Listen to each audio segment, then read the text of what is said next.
The Roboutian Heresy Chapter 13. The Death Guard, Agents of the Emperor's Mercy. There are no monuments commemorating the victories of the 14th Legion, no statues raised in the image of its Primarch.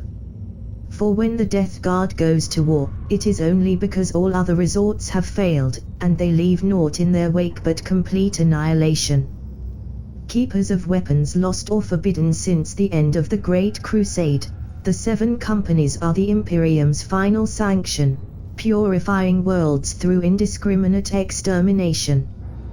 Those who even know of their existence speak of it only in hushed whispers, fearing to bring the wrath of the spectral sons of Mortarion upon their heads. Risen from its ruination on the black sands of Istvan, the Death Guard watches over mankind from afar, bringing destruction to fledgling Xenos empires before they can threaten the Imperium. Few are those with the authority to call them to the worlds of the Imperium, and few among those have the will to do so. But the Death Guard remembers all too well the horrors of the heresy, and they are ready to expunge any trace of rebellion like a cancer, no matter how many innocents perish in the process. Origins. It is a gross understatement to say that none of the Primarchs had an easy childhood.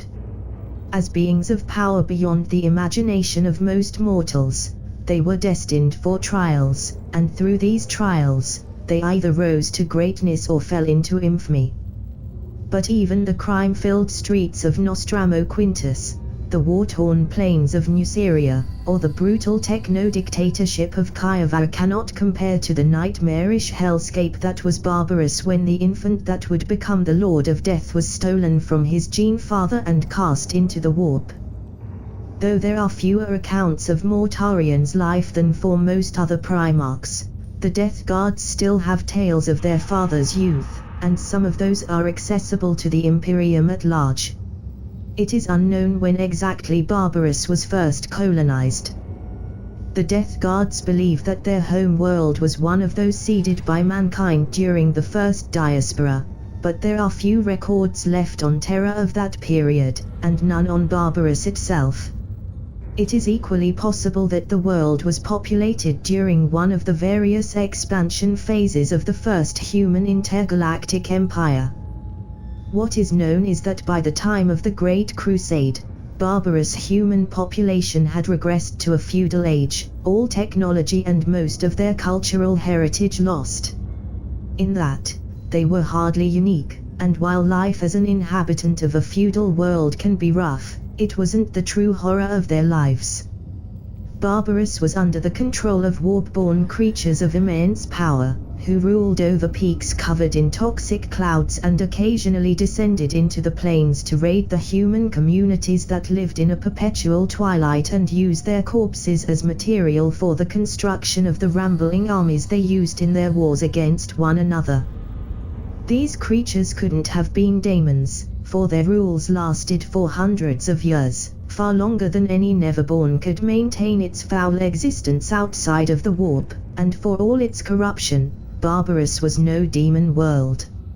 It is believed by the Inquisition that they were corrupt psykers whose power had turned them into aberrations, halfway between mortal and demonic.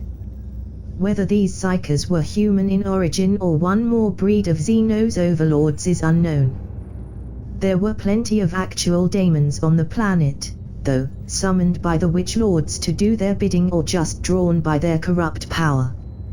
The life pod that came to Barbarus crashed atop one of the mountains, inside the domain of Barbarus' most powerful Witch King. The Dark Lord immediately sensed the arrival, and expected that the horrors of his realm would make short work of the intruder. But to his surprise, the newcomer survived, long enough to draw the Witch King's attention. The Dark Lord was shocked when he saw that the life pod had only contained a child, yet one strong and cunning enough to fight off the rodents of his kingdom of toxins and poisons. He left his fortress and went to see the child with his own eyes. The infant tried to attack him, but for all his strange strength, he was no match for the Dark Lord, yet the master of Barbarus did not kill him for his insolence. Instead, the Dark Lord took the young child in his custody, giving him the name of Mortarion. Then, he submitted the infant to trial after trial, sending increasingly more powerful servants against him while also forcing him to scrounge for his own sustenance.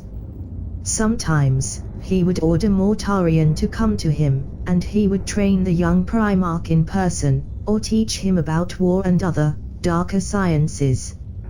His reasons for doing this are unknown. Perhaps he was simply curious. Perhaps he wanted what no other Witch King had ever had, an heir. In the end, it matters not. Mortarion grew as quickly as any Primarch, his transhuman physiology able to fight off the poisons that surrounded him. Then, after a few years, when he was in the Primarch equivalent of adolescence, he challenged his foster father for the first time since their initial meeting. He left the clouded peak and descended into the valleys himself. There, for the first time in his life, Mortarion met other human beings, in a village no different from countless others across the planet. Its people were farmers, living together for the meager protection numbers offered against the creatures of Barbarous. Like most such settlements, they were descendants of those who had survived the destruction of another village when the Witch Lords had decided to raze it to the ground. They were scared of him, for his appearance was akin to a spectre of death, pale and terrible, and taller than any mortal man. But he didn't attack them, nor caused them harm in any way, and so they quickly understood that, whatever his nature, this strange giant was not like the creatures that had preyed upon them and their ancestors for countless generations. Still, Mortarion's mere presence unnerved them, and the Primarch was all too aware of it. Determined to overcome their fear of him, he worked alongside them in the fields, his transhuman strength easily capable of performing the back-breaking work. In time, the villagers warmed to the newcomer's intimidating presence, and Mortarion was able to communicate with them. For a time, Mortarion lived peacefully, until the cruelty of Barbarous caught up with him. Several months after Mortarion's arrival, the village was attacked by a raiding party from one of the Witch Lords, seeking easy prey and plunder. Daemons, beasts and warped humans came by dozens, and the villagers reacted in the way normal humans had reacted to such attacks for hundreds of years.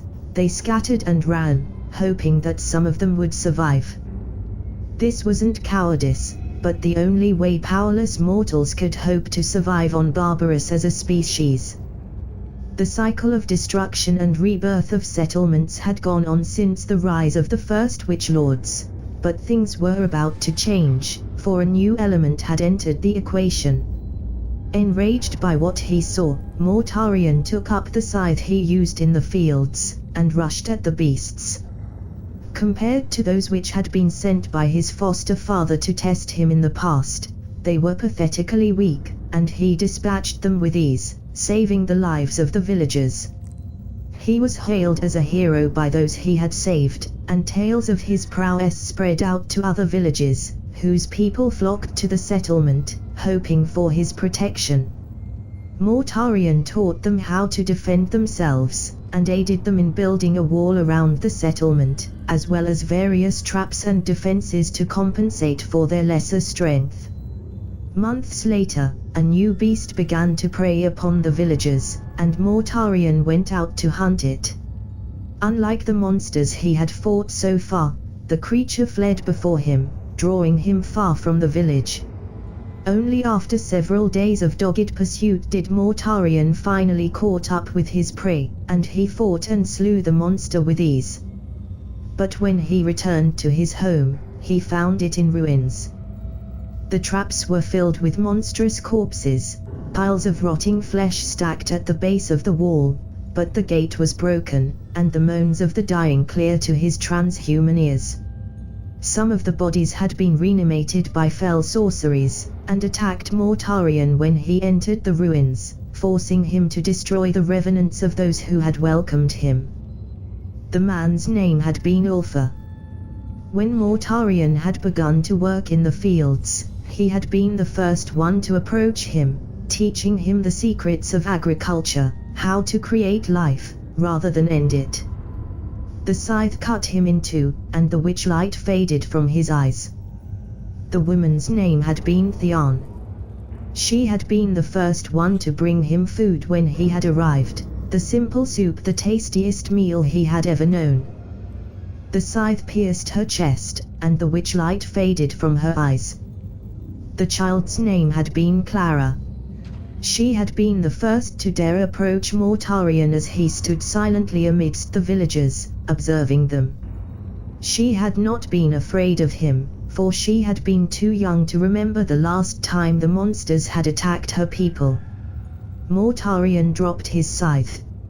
It fell on the ground with a dull clunk. Surrounded by the dying, the dead and the undead, but utterly alone, Mortarion of Barbarous screamed his sorrow, his anger and his pain at the poisoned skies. The monster that had drawn Mortarion away had been sent by the Witch King of Barbarous, to punish his adoptive son for daring to leave the mountain and mingle with inferior beings. In the Primarch's absence, the Overlord had attacked the village in person, inflicting his most heinous tortures on the people Mortarion had sought to save before departing once more. Many were still alive when the young Primarch returned, their bodies turned into horrifying canvas of agony. Mortarion watched them, despair and sorrow filling his heart. Then, he did the only thing he could do for those who had welcomed him among them. He ended their torment, and vowed that they would be avenged. Armed with nothing but his harvest scythe and his fury, with no armor save for a dirty cloak and the rebreather he had been given in his infancy, Mortarion marched toward his father's fortress. On his way, he was ceaselessly attacked, as the Witch King sent his minions to die in order to weaken his adoptive son. Despite their chances of survival being nil, the monsters kept coming, knowing in their black, empty hearts that a fate worse than mere corporeal death awaited them if they dared to defy the Master of Barbarous. By the time he arrived before his foster father's fortress, Mortarion was covered in wounds that would have killed any human 100 times and more. Still, with the endurance he would one day become legendary for, he forced himself forward, until he stood in front of the creature that had, for better or worse, raised him. A cloud of darkness clung to the Witch King form, keeping Mortarion from seeing his face clearly. In his hand he held a scythe similar to Mortarion's own, except that while his was a farming tool, the Witch King's was an instrument of death, used to impose his rule over all that he surveyed. The comparison caused something to stir within the young man's breast, a righteous fury, far older than himself. Death should not rule, it said. Death should not wear a crown. Kneel, said the Witch King. Kneel and I will forgive your foolishness. Never, groaned Mortarion as he forced himself to his feet. The weight of the Witch King's power was crushing him, as if he was carrying a mountain on his shoulders, but he would not kneel. He would not give up. Your defiance is as futile as it is misguided. You have the potential to become so much more than what you currently are, my son. If you would only accept my teachings, you could surpass me in but a few years, and surpass all who have ever lived in a few decades. Power beyond imagining could be yours. It is writ in your blood, therefore the taking. I have seen what that kind of power does to those who wield it. I will not let it twist me into a monster. The Witch King laughed, in a sound like the grinding of tombstones together. You already are a monster, my son. All that remains is for you to accept it. After a short discussion, Mortarion attacked the Witch King. The exact details of the battle are unknown to us, for the Primarch never saw fit to share them with anyone. However, it was only several weeks later that Mortarion returned to the plains, most of his wounds having healed, though some of them would cause him pain for the rest of his life. After finishing recovering in a new human settlement, where word of his victory against the Witch King had granted him heroic statute, he decided to scour Barbarous clean of all remaining witch lords.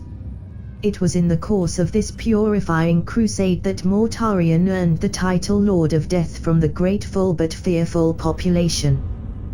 With the threat of the witch lords diminishing, the attacks also became less numerous and fearsome, though they never stopped completely. As a result, the settlements grew, and for the first time in thousands of years, civilization on Barbarous actually advanced. During this period, Mortarion continued his hunt, barely involving himself in the affairs of Barbarous people. The only command he gave them was to be on the lookout for any Psyker born among them, whom they needed to kill as quickly and humanly as possible, as much for purely humanitarian reason as to prevent the creation of vengeful spirits from torture and oppression. He only rarely came to any settlement, usually when he had been wounded gravely enough that he required time to rest without needing to scavenge for his sustenance. Each time, the humans welcomed him, and did their best to accommodate him until he had recovered and left to return to his crusade. To this day, there are many legends on Barbarous telling the tale of the Lord of Death's fights against the monsters that once plagued the planet. Despite Mortarion's reluctance to involve himself in the affairs of humans, the population of Barbarous was inspired by his crusade. For the first time in centuries, they formed armies to go against the minions of the Witch Lords. Their psychic overlords were in too much disarray from Mortarion's attacks to be able to marshal a proper response, and many of their citadels were burned by mortal armies clad in newly built isolation suits, inspired by Mortarion's own rebreather. These warriors called themselves the Death Guards, for they defended their people not just from the horrors that could be visited upon them in life, but also from the desecration that the Witch Lords inflicted upon corpses. Years after the death of the Witch King, Mortarion finally tracked and killed the last of the Witch Lord. It was then, as he looked down on the plains that he had freed at last, that the Emperor came to him. In a golden flash of teleportation light, he materialized next to his son. At once, Mortarion felt a sense of familiarity, a connection he had never felt with the creature that had raised him. The Master of Mankind had located Mortarion years before, but events beyond his control had forced him to delay the recovery of his lost son. He had feared the worst, for he had sensed the many horrors that lurked on Barbarous, and wasn't certain that Mortarion would emerge triumphant. When he saw that the world had been purged of the Witch Lords that had held its population in thrall for generations, the Emperor was proud of what his son had accomplished. He told Mortarion so, and the Lord of Death felt his heart fill with pride and joy at such recognition. The Primarch had suffered much on Barbarous, he had known loss, he had known helplessness, and he had known horror. But he had fought, refusing to let them consume him, and from his suffering he had made the world a better place. The acknowledgement of his deeds by one such as this glorious being was proof that he had been right to do what he had done. Then the Emperor told him of the Imperium, of the imperial truth and of all that he had wrought and needed his help to accomplish. Mortarion was awed by what the Emperor told him. To him, the Great Crusade was an endeavor similar to his own hunt for witch breeds on Barbarous, only on a galactic scale. So, when the Emperor told Mortarion that he was his son, and that there was a legion shaped in his image waiting for him to take command, the Lord of Death willingly bent knee before the Master of Mankind. He swore that he would uphold the principles of the imperial truth, and free all of humanity as he had freed Barbarous. What name you chose for me is irrelevant, Father. I was given the name of Mortarion, and I shall keep it, for I am the bringer of death to those who inflict torment upon mankind, and the deliverer of the last peace to those who cannot be saved. By that name alone shall I be known, until the stars themselves die at the end of time. Attributed to Primarch Mortarion. The Great Crusade. This war we wage is one unlike any that have come before. Thousands of years ago, our ancestors fought each other on old Earth for material gains and illusory treasures like honor and glory. Now, we must fight a war of survival, for the galaxy is filled with horrors that would destroy mankind if they could. But there is more than survival at stake in this conflict, my sons. If we fail, if the Imperium falls, then all hope of humanity living free will die with it. Our species will either embrace oblivion or eternal slavery under the yoke of Xenos and other, darker powers. But we will not let that happen. We are the guardians of mankind, the protectors of the Imperium that shelters all scions of old Earth. By our blades and bolters, we guard them from death, and when it becomes necessary, when there is nothing left in this galaxy for them but torment, we grant death to them. For it is preferable to die than to live in slavery to the Xenos. You will be my instruments in this war as I am my father's. From this day forth, you shall be the Death Guards. Mortarion, upon taking command of the 14th Legion. The history of the 14th Legion before it was reunited with its progenitor is an interesting one. From its inception, it already showed the resilience and determination that it still possesses to this day, the reunion with its Primarch merely amplifying them. The origin of these traits can doubtlessly be linked to where its first recruits came from. While most future legionaries were recruited from Terran tribes that had long been loyal to the Emperor, the 14th Legion was formed from the sons of Old Albia. Old Albia was a territory whose population had resisted the forces of unification for decades, fueled by a fierce warrior tradition and a determination to never break against the enemy. The Emperor himself was impressed by the Albian clan's will, and traveled in person to meet their lords, ordering his forces to stop their attacks. Unarmed, he told them of his designs for mankind, of the many tasks that remained to be done, even once all of Terra was united under his rule. He offered them a part in this glorious vision, one that would grant their descendants glory unlike any they could imagine. To the surprise of the Emperor's counselors, who regarded all Albians with dread, the lords accepted the offer, and sent their children to the Emperor's gene labs to be reforged into Astartes. In those early days, the 14th Legion was called the Dusk Raiders, for their habit of attacking enemy positions at sunset, after the enemy had spent an entire day waiting nervously for the transhuman army they knew was waiting just beyond their range to attack. Then, after the foe had plenty of time to prepare, the Dusk Raiders would advance, and nothing could stand in the way of their march. This tradition came from an ancient Albian tradition of giving the enemy time to surrender while also applying considerable psychological pressure. As the Dusk Raiders fought in the final battles of the Unification Wars, their reputation grew, and soon their appearance on the battlefield was enough to sow terror and discord among the foe. Once Terra was conquered, the Great Crusade began, and for nearly a century the 14th Legion roamed the stars without its Primarch.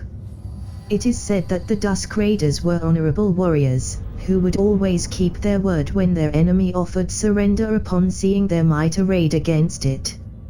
Many human worlds were brought to compliance by their expeditionary fleets, though far too few without any bloodshed. The Dusk Raiders, for all their honor, were terrifying figures that did not give the lost worlds of mankind a good impression of the Imperium. The Dusk Raiders acknowledged this flaw in their characters. Even among the transhuman legions Astartes, they were poor diplomats.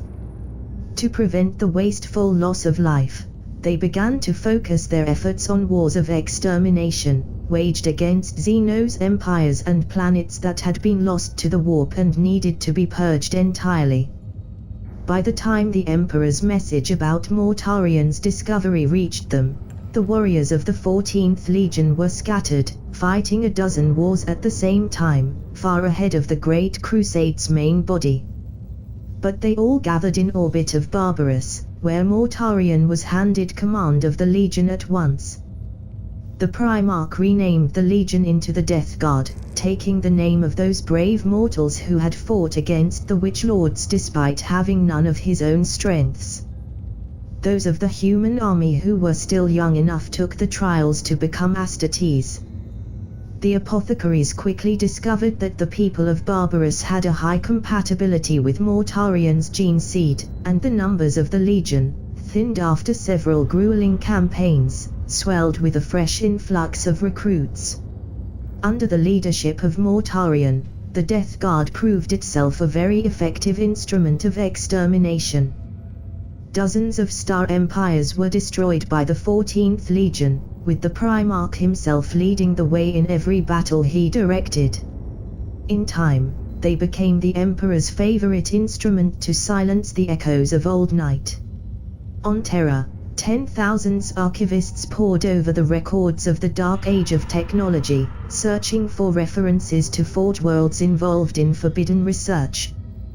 Their findings were carried to the 14th Legion, which traveled far beyond the Imperium's ever-expanding borders to purge these worlds of techno-heresy. Alien species that had hidden for millions of years and risen in the aftermath of the fall of the Elder Empire were hunted to extinction by Mortarion's sons. Yet when the Death Guard was called upon to fight in the Gallisper cluster, Mortarion discovered that there were monsters wore human skin, and that they could be just as terrible as any warp spawn.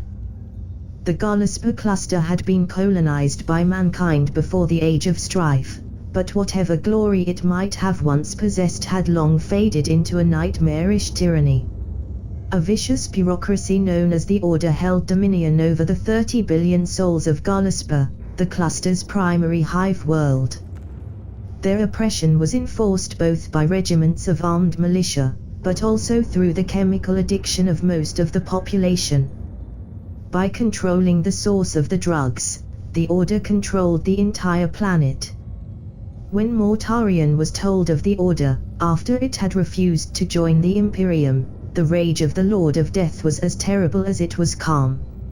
Not for him the roaring fury of the sons of Horus, nor the cold anger of the Iron Warriors. In fact, nothing visible changed in him.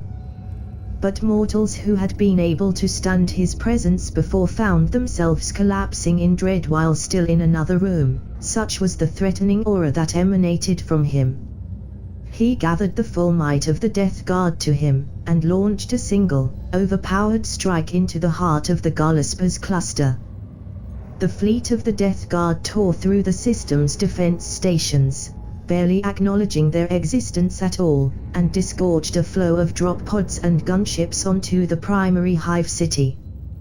Tens of thousands of legionaries, led by Mortarion himself, quickly established defensive positions, ready for the inevitable counterattack. Soon, the Order sent hordes of chemistry-controlled fighters to eliminate the intruders in their empire. What followed was a slaughter unworthy of being called a battle. While the civilian population cowered in terror, the sons of Mortarion reaped a great toll on their enemies, with bolters and scythes, while small-caliber fire was turned aside by their power armor. After a few hours, terror found its way through the chemically induced haze that clouded the minds of the Order's troops. They broke, and the Legion resumed its advance.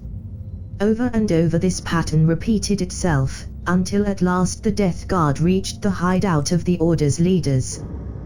The entire building was purged, and adepts of the Mechanicum brought in. They studied the lore of the Order, analyzing the composition of the drugs by which the population had been kept compliant. Then, under Mortarion's own direction, they designed an antidote to the system-wide plague of addiction. The cure was poured into the atmosphere by the 14th Legion, shattering whatever power the Order's remnants still possessed. Across the entire cluster, regiments rebelled against their overseers as their minds cleared, and the population rose against its oppressors.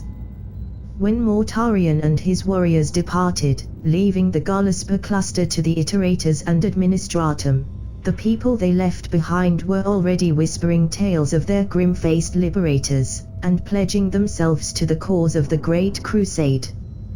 The high and mighty lords of the Order had been brought together, hunted across the world by the 14th Legion. There were 21 of them, and all cowed before the Lord of Death in terror, barely kept from fainting by the drugs the apothecaries had injected them before the confrontation. He towered above them, a demigod among mortals, a grim reaper come to harvest the souls of sinners. In his right hand, he held silence, the scythe as long as an Astartes was tall. They expected a speech. A list of their crimes against imperial law, against mankind. They had always known, deep within themselves, that what they had done to their people was wrong, and that they would one day face judgment for it. There was no speech. Just a move of silence, too fast for even a transhuman's eyes. Due to the kind of war they waged, the Death Guard's attrition rate was far higher than that of the other legions. Over time, as the Legion learned from its experience, these losses started to diminish, but they still remained high. Mortarion, tired of seeing so many of his sons die around him, began to use weapons that most of his brothers regarded with disgust: radiation weaponry, virus bombing, and other, more arcane devices.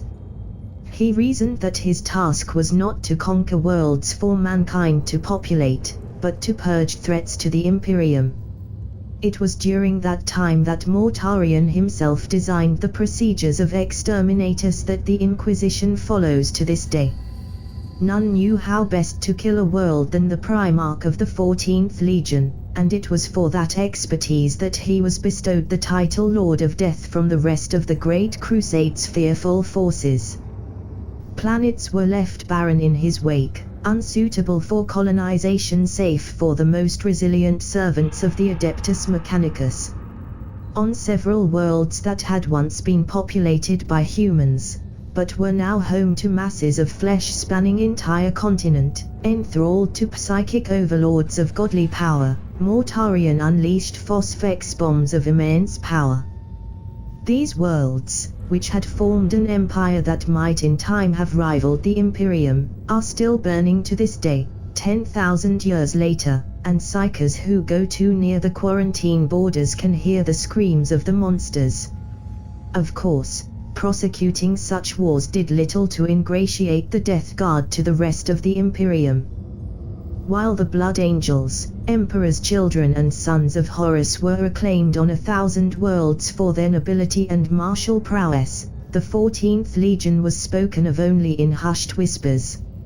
Soldiers of the Imperial Army, rarely deployed alongside them, traded horror stories about them depicting the sons of Mortarion as the Grim Reapers of old myth, while the civilian population barely knew of their existence. When the remembrances were sent across the legions, few were assigned to the Death Guard, and those had their work carefully examined by agents of the Sigillite. This was because Malcador and Mortarion both believed that knowledge of the horrors the Death Guard fought would seed fear and disorder in the Imperium. This absence of documentation while the deeds of the other legions were finally being exposed contributed to the climate of fear and superstition that cloaked the Death Guard. Among the rest of the Space Marines legions, the reputation of the 14th Legion was similarly tainted. Mortarion, for all his strength and wisdom, simply did not have the same charisma most Primarchs possessed. His mien was grim and haunted by all that he had seen. Magnus was despised by Mortarion and returned it in kind, while Patorabo hated the Lord of Death, for reasons that were never recorded in the annals of history. Lionel Johnson ordered his Dark Angels to never fight alongside the Death Guards, offering no explanation for this insult. Still, there were those in the Imperium who trusted the macabre sons of Barbarus. Horus was one of the few who saw Mortarion's deeds as a grim necessity, rather than barbaric methods. Conrad Kurz was also close to the Lord of Death, for both of them had donned dark personas in order to protect mankind, though the savior of Nostromo's sacrifices paled in comparison to those of Mortarion. A few others, like Angren and Dorn, respected their gaunt brother for what he did, though his presence made them uncomfortable. Not just other Space Marines and Primarchs were close to the 14th Legion. The Sisters of Silence, a now extinct order of psychic untouchables, were frequently deployed alongside the Death Guard. Their abilities made them efficient counters to the warp-born threats faced by the 14th Legion, especially since the Death Guards had no psychic warriors of its own. At Nicaea, Mortarion argued vehemently against the presence of the Librius in the legions. His experience on Barbarus had forever tainted his view of psychic powers. To him, Magnus and his ilk were playing with forces they did not understand, forces that would inevitably consume them. His arguments, though born of a biased viewpoint, were sound, and many in the audience were swayed by the grim warnings of doom of the Lord of Death. He told of the horrors of Barbarus, and of the other abominations he had witnessed during the Great Crusade. He warned that the power of the warp couldn't be relied upon, and that to allow it within the legions was to risk it corrupting them from within. However, when came the turn of Lemonruss and his wolf priests to say their piece, they effectively ruined Mortarion's careful argumentation. With their tales of maleficrum and black magic, they made those arguing for the prohibition of psychic powers among the legions look like paranoid, backwater fools. Of course, the Emperor's judgment was not based on something as flimsy as this. Nonetheless, when the Master of Mankind announced that the use of the Librius would be continued, Mortarion blamed Russ far more than he blamed Magnus. He actually grudgingly respected the Cyclops for his silence during the entire affair, and the altercation between the Crimson King and the Lord of Fenris didn't help. Mortarion's dislike for psychic powers was rooted in all the horrors he had witnessed on Barbarus. Russ' distrust for it was nothing more than hypocrisy cloaked in paranoia. Still, Mortarion refused to create a Librius within the 14th Legion, and the Emperor accepted his decision. The Lord of Death took the Death Guard back to the borders of the Imperium, resuming his wars of alien extermination, until the most unlikely news reached him. Guilliman, Sanguinius, Manius and Dorn had betrayed the Emperor. The Heresy, Decimation at Istvan 5.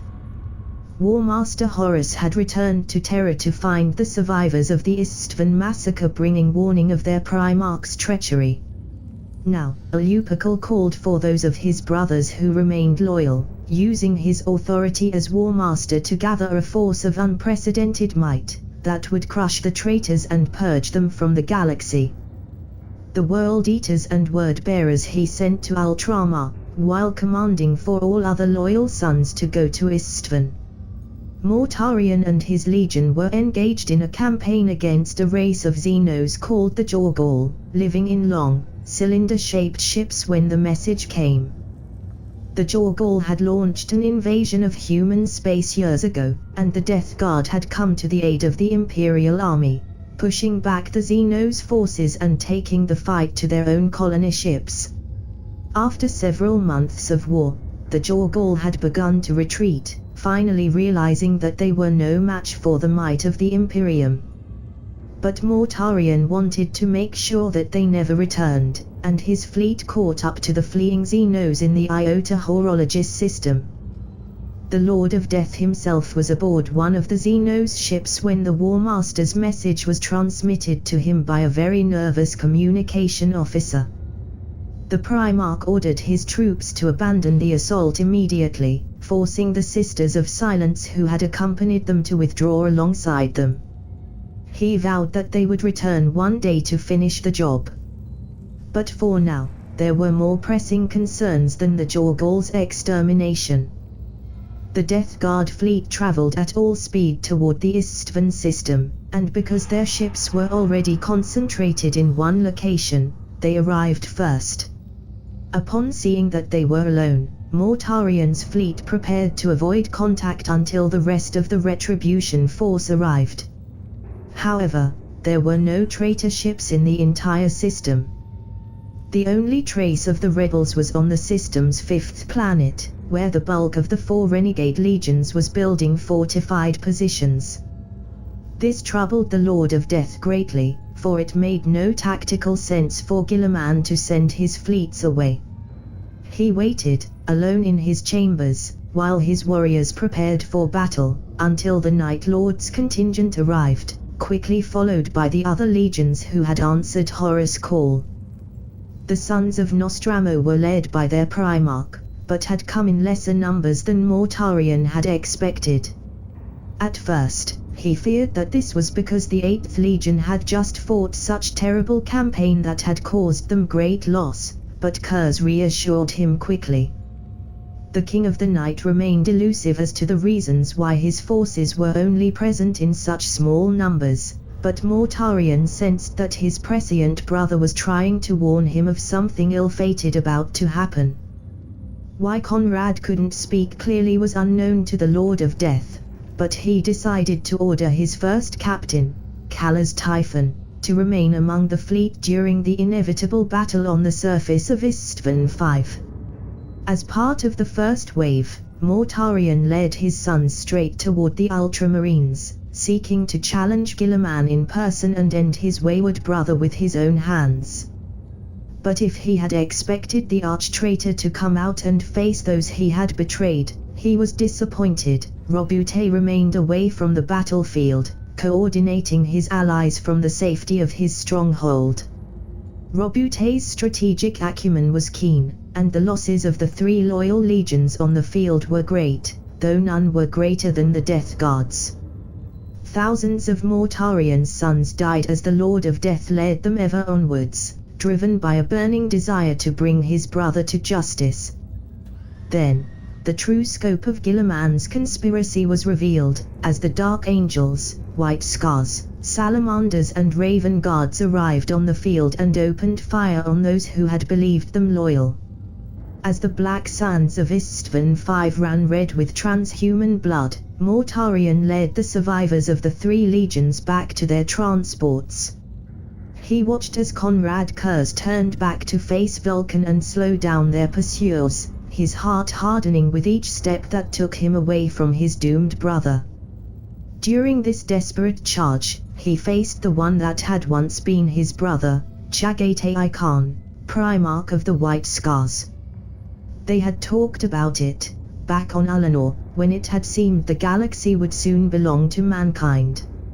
All of them present had joked about which one of them would defeat the other in battle.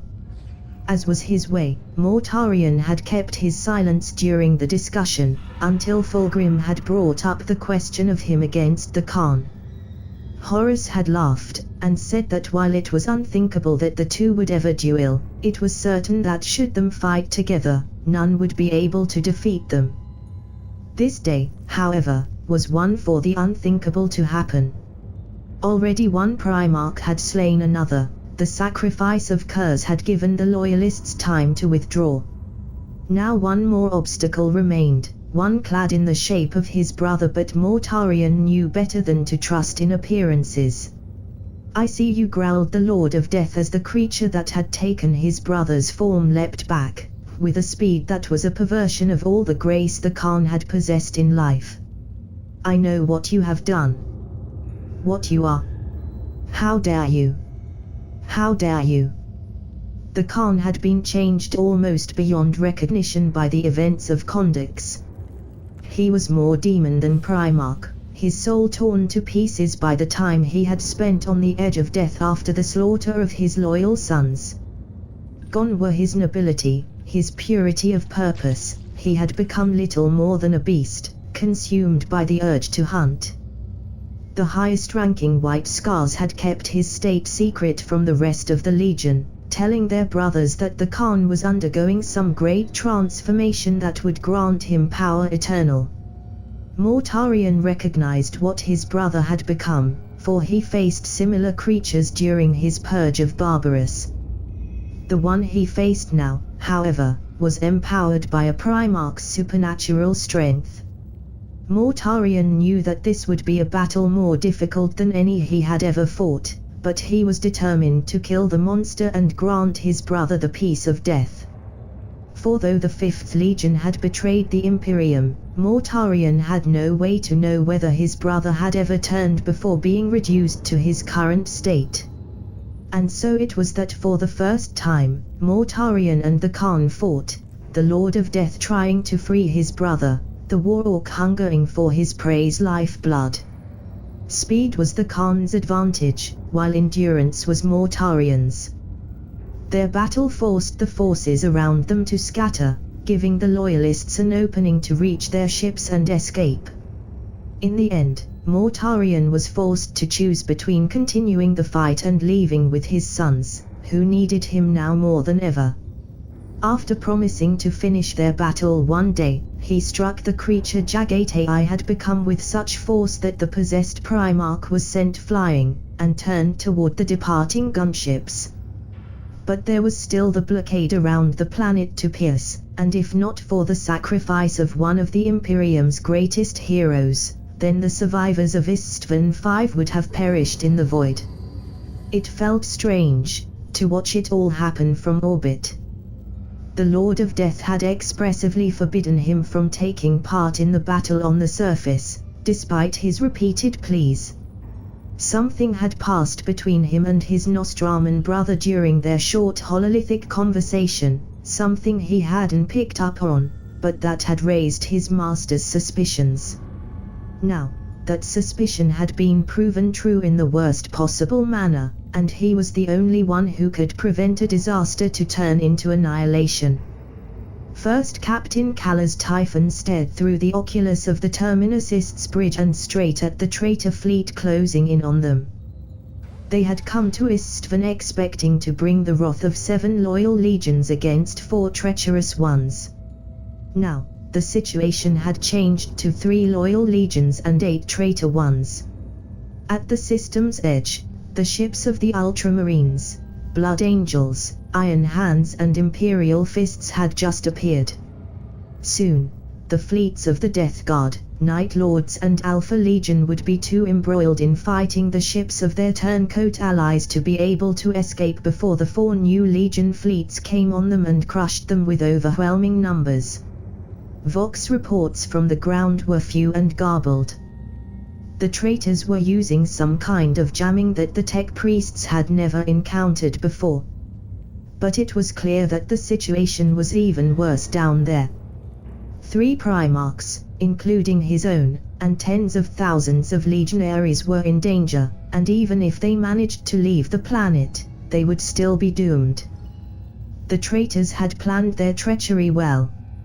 He could hear the voices at the back of his mind. He had denied them for so long, pushed them back with all the will of a son of Barbarus. But they were growing louder with each beating of his hearts. They promised him power enough to turn this battle around, to save his legion and his Primarch if he would but give in to them. He made his decision. All hands, he called over the ship-wide Vox. Abandon ship. Tech priests, initiate warp core detonation sequence. For the Legion and the Emperor, only in death does duty end. The voices screamed in rage and denial, and Typhon smiled. The cataclysmic destruction of the Terminusist ripped a hole in the traitor formation. At Mortarion's command, the Loyalist ships aimed straight for the opening, taking devastating fire from the rest of the traitor armada as they ran for the system's Mandeville point, opposite to the ships of the other 4 traitor legions. To the eternal fury of Guilliman and his cohorts, the decimated fleet escaped, ready to carry word of this new betrayal back to the War Master and the Emperor. Astropathic messages were sent ahead of the fleet on the warp's burning tides, carried over by the death screams of tens of thousands of space marines. The Emperor and Horus would learn the names of the traitors, and though the Imperium would burn in the civil war that had been unleashed upon the galaxy, that knowledge at least gave them a chance to fight. while the Night Lords had been prepared for the eventuality of betrayal, and it is impossible to estimate the losses of the secretive Alpha Legion. It is known that the Death Guard was slaughtered on the Black Sands of Istvan V. Of the 70,000 Astartes, the entirety of the Legion, save for a few ships which had been delayed to the system they deployed against Guilliman and his cohorts, barely 3,000 managed to escape. Mortarion led the survivors of his legion straight back to Terra, fighting against the tides of the warp all the way.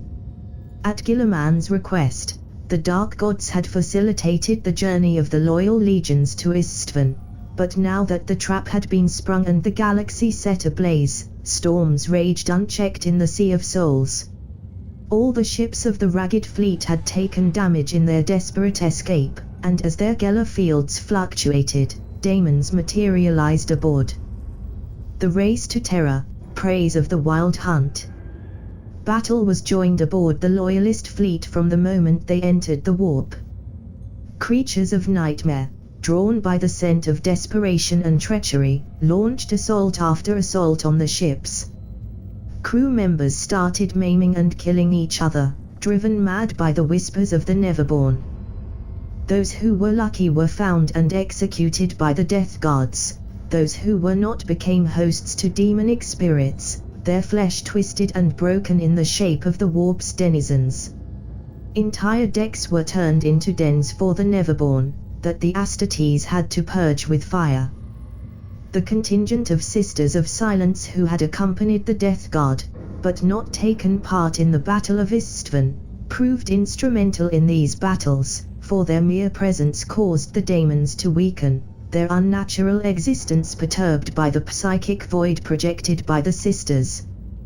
But these demonic attacks, terrible as they were not all that Mortarion had to contend with.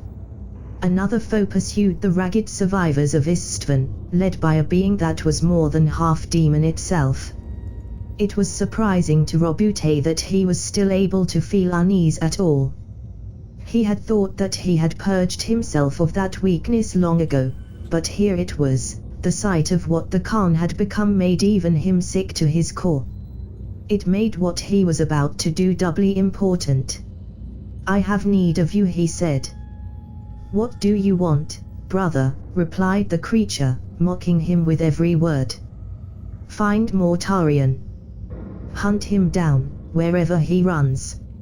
And when you have found him, kill him. As you command," said the beast with a mock bow, "so shall it be, anointed one. I look forward to tasting the blood of the Death Lord." While Guilliman's forces advanced toward the throne world, the arch-traitor had dispatched one of his brothers to deal with the remaining Death Guards. While the White Scars had broken in dozens of warbands during the killing on Istvan V, a sizable group remained attached to the creature their Primarch had become, and they had the favor of the warp. Guilliman tasked them with catching up to the fleeing Mortarion and his few sons, and ending the legacy of the 14th Legion forever. The tale of this hunt is written in the Stygian Scrolls, a collection of writings by various legionaries and human crew members who were part of the Death Guard fleet. Guarded in sealed archives on Titan, the scrolls tell us that the pursuit lasted for years. Over the course of their flight to Terra, the survivors of the drop site massacre dispersed. The Night Lords were the first to leave, carrying the body of their Primarch back to Nostramo. Then the Alpha Legionaries chose to depart as well, hiding on worlds loyal to the throne in order to help them defend against the traitor legions. Soon, the only ones left with Mortarion were his own sons and those mortal forces that had come with the Legion to Istvan. The White Scars tracked the Death Guards through the warp, using black sorcery to sense their souls. Whenever the sons of Mortarion left the Sea of Souls to repair and chart their course anew, they were constantly on the lookout, for the Khan's warriors ambushed them several times during such pauses. Always the Death Guards were forced to flee, and always more of them were lost before they managed to escape. It is believed that the Khan allowed Mortarion to escape, enjoying the hunt more than he would the kill. Nothing else explains how the Death Guard managed to escape the White Scars time and again. Mortarian's temper was black for the entire journey, for reasons beyond the betrayal of his brothers and the death of his sons. This was not the kind of war he had been forged to wage, and being forced to retreat, over and over, sat ill with the Lord of Death. He was used to being the one on the offensive, advancing relentlessly toward his foes and grinding them to dust. But he also knew that his legion would be even more ill-suited to the kind of warfare the Alpha Legion and the Night Lords were waging against the traitors. His only hope to make a difference in the war was to reach Terra, and add his forces, diminished as they were, to the defense of the throne world. But the warp was boiling with the Dark God's power, and the path to Terra was blocked to all but the most powerful fleets, whose crews' psychic presence and combined Geller fields could brave the Empyrean's currents. The Death Guard wandered across the galaxy, trying to find a way past the curtain in the Sea of Souls. Finally, after years of errance, and with the Khan and his warriors ever closer on their trail, the navigators of the fleet found a waypoint in the warp, a system where the influence of the ruinous powers was weakened enough that a fleet could pierce through the veil there. Mortarian looked down at the astropath. The man looked old, his face covered in wrinkles and his flesh thin on his bones, yet the Primarch knew that he was only 40 standard years old. He had looked them, too, before their nightmarish journey had begun, but the vagaries of the warp had taken their toll. Though Mortarian despised all witches, he had to admit that the man was brave to have endured this far and braver still to come to him and deliver such news. Prospero, the Primarch repeated. The word tasted foul in his mouth. No matter the respect he had gained for Magnus at Nicaea, the idea of getting anywhere near this den of sorcerers remained unpleasant in the extreme, although, compared to what had happened in the last few years. Yes, my lord, confirmed the astropath. Prospero. Something has happened there, something great and terrible. The storms in the Sea of Souls are at their weakest there. If we have any chance at all of crossing them, it will be at Prospero. Mortarian was silent for a few seconds.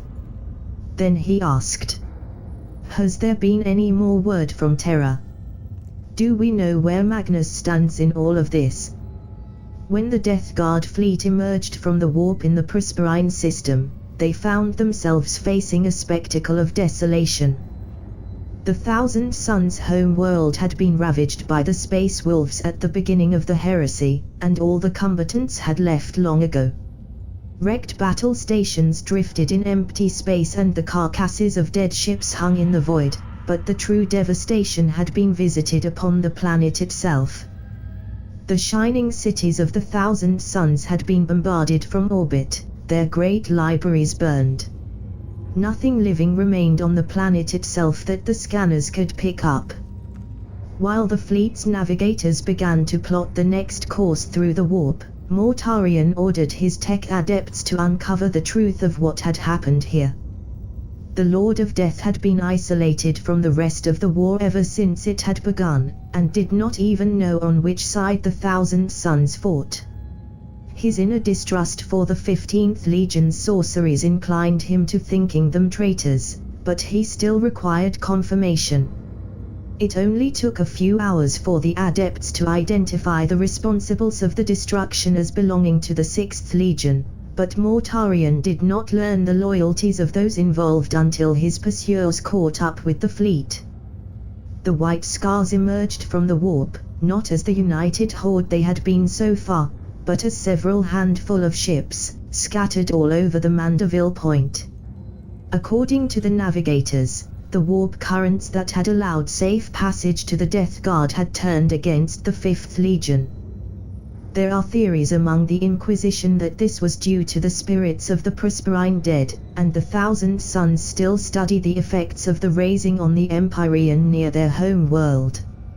Mortarian immediately saw the opportunity in this scattering.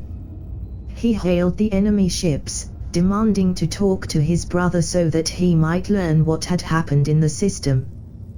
The Khan, unable to miss an opportunity to taunt his prey once more, answered the hail, and told Mortarion of how the space wolves had descended upon the nearly defenseless world and reduced it to ruin.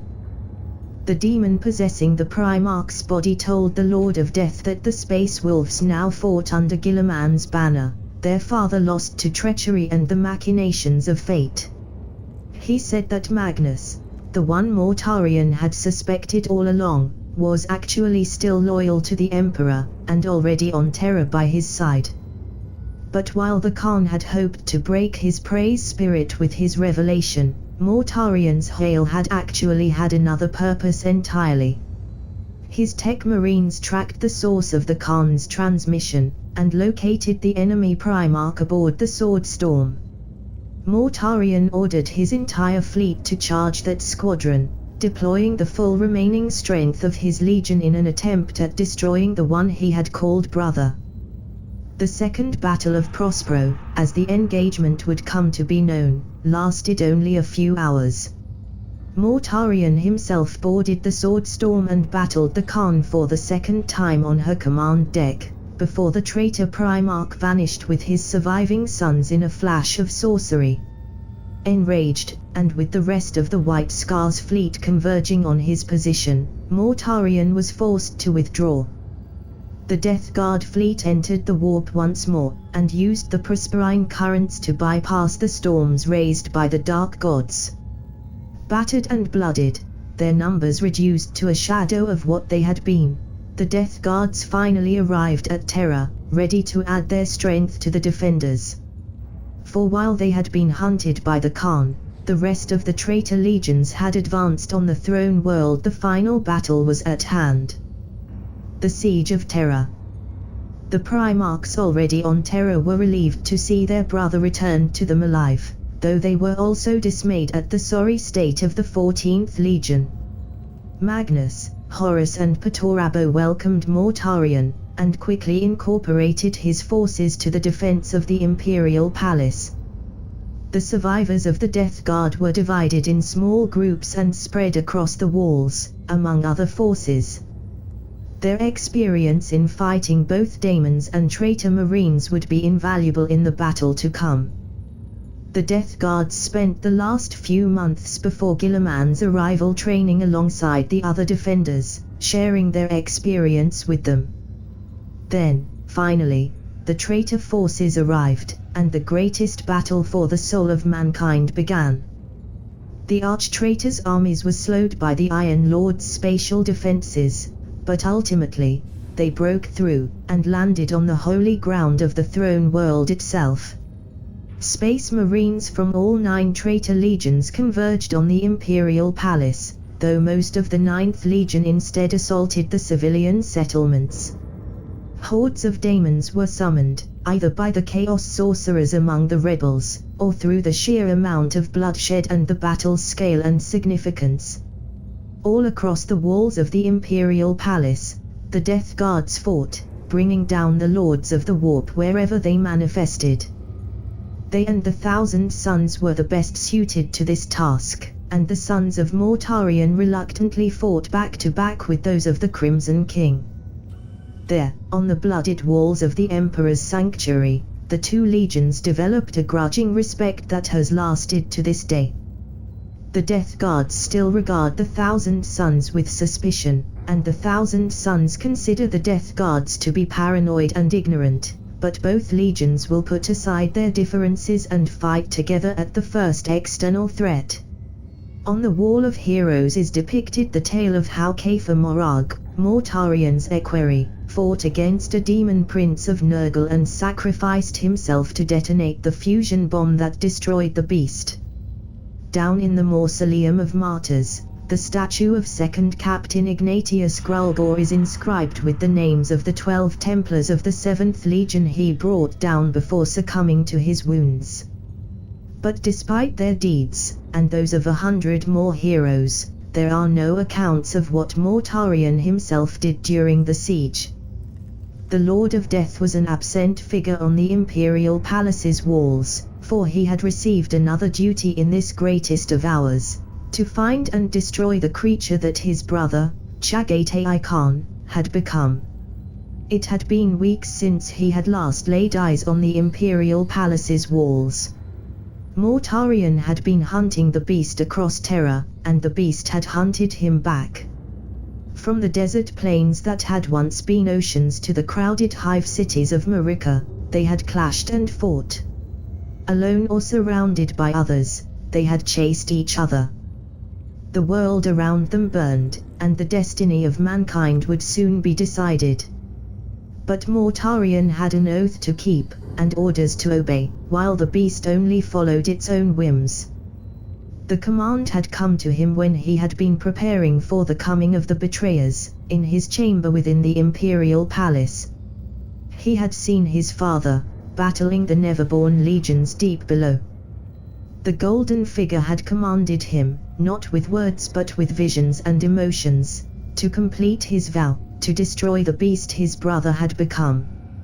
He knew not why it was so important to his father. Perhaps it was because of some terrible thing the beast would do if it was not destroyed. Perhaps it was to stop it from entering the Cavia Ferrum. Perhaps it was simply a father's wish to see a tormented son put to rest. It mattered not why. The oath remained. The beast had taunted him, over and over.